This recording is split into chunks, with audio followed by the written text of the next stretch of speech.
For my 3-minute thesis, I will be talking about why high-density orchards are the best way to set up one's apple orchard.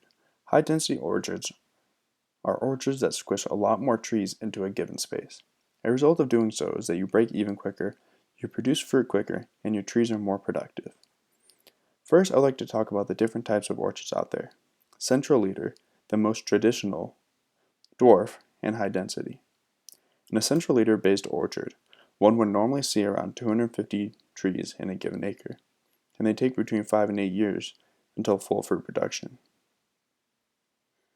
Dwarf tree based orchards have roughly 400 trees per acre, and it takes between 2 and 3 years to see full fruit production. And lastly, we have high density orchards, where one would see near 1,000 trees per acre, and they take just 2 years for full fruit production. Something to note is that the yield does not directly correlate to the amount of trees in an acre. Both the high density and central leaders produce around 40,000 pounds per acre, while the dwarf produces just 20,000. Next, we can look at the economical side of the equation. As previously mentioned, with high density orchards, you get a quicker fruit production, which results in a break-even point of your initial investment 4 to 5 years sooner than a central leader system, for example. The sooner one's initial investment is paid off, the less interest would pile up, assuming one got a loan, saving more money down the road. Plus, with these high-density orchards, your labor risk is limited because workers avoid ladders completely, reducing your insurance premiums and the like, all while maximizing the space of your land.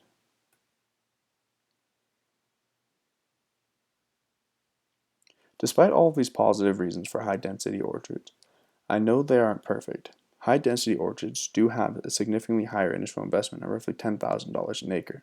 However, that investment is made back significantly quicker than any other system. Also, the initial setup of the orchard is more labor-intensive because a trellising system needs to be set up for the orchard to be at maximum potential. With that, high-density orchards also need heavy pruning in both winter and summer, so labor costs would go up.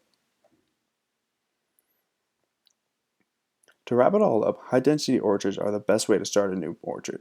You make your money back quicker, you put out a better product, and the orchard is aesthetically pleasing.